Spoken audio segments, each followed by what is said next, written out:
Bien, en la última parte de este tema vamos a ver un método diferente que se llama el método de aceptación-rechazo.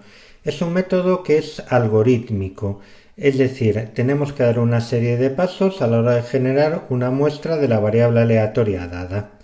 A pesar de ser un método algorítmico, sigue siendo un método exacto y es muy útil cuando los métodos anteriores no pueden ser utilizados. Por ejemplo, si no disponemos explícitamente de una fórmula para la función de distribución, como podría ser en el caso de una distribución normal, si los métodos de composición o de convolución tampoco se ajustan, o si no tenemos ningún otro tipo de método disponible.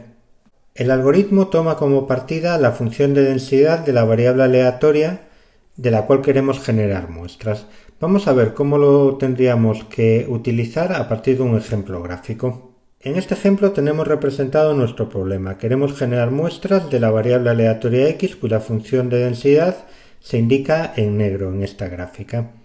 Para eso lo que tenemos que hacer es, en primer lugar, definir una función t de x que mayore a nuestra función de densidad, es decir, tiene que cumplir la propiedad de que siempre sea mayor o igual que nuestra función de densidad de probabilidad. Esta función, evidentemente, no es una función de densidad de probabilidad.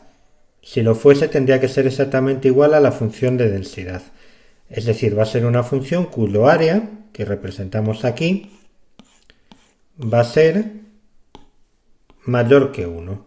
Lo que sí podemos hacer es intentar convertir esta función a otra que sí sea una función de densidad de probabilidad, es decir, que sea una versión reescalada de la función tx.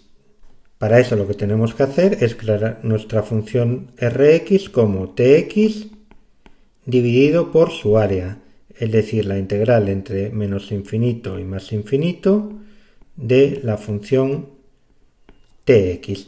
Esta función rx sí va a ser una función de densidad de probabilidad. ¿Cómo tenemos que escoger tx? Esto es libre, pero habitualmente lo que vamos a hacer es vamos a buscar tx con una forma que haga que la función rx sea una función de densidad de probabilidad de una variable aleatoria de la cual sea muy sencillo generar muestras. Por ejemplo, si es plana como en este ejemplo, sabemos que estamos ante una variable aleatoria de tipo uniforme y sabemos generar de forma muy simple muestras de esa variable. Entonces, el método de aceptación-rechazo funciona de la siguiente forma. En primer lugar, vamos a generar una muestra y de la variable aleatoria que tenga como función de densidad Rx, que como acabamos de comentar, se escoge para que sea de fácil generación. A continuación generamos una muestra U de una variable aleatoria U con distribución uniforme 0,1. Esto ya sabemos hacerlo. A continuación calculamos Z. Z es la función de densidad de la variable aleatoria X en el punto Y, es decir, la muestra que hemos calculado aquí, dividido por T en el mismo punto. Y vamos a repetir estos pasos mientras que U sea menor o igual que Z.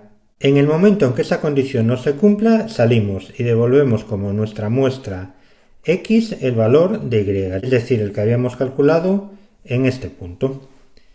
Bien, es importante que enfaticemos dos cosas. Este método, a pesar de ser de naturaleza algorítmica, como decíamos, es exacto.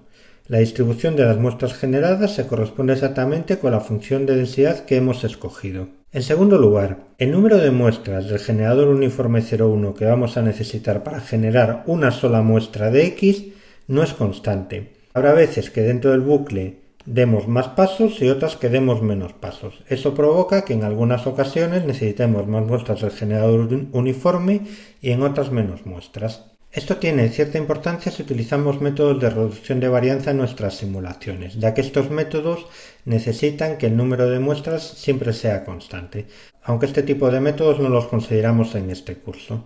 En conclusión, el método de aceptación-rechazo es un método muy eficaz cuando no tenemos otros disponibles. Siempre nos va a permitir generar muestras de variables aleatorias dadas a función de densidad de probabilidad.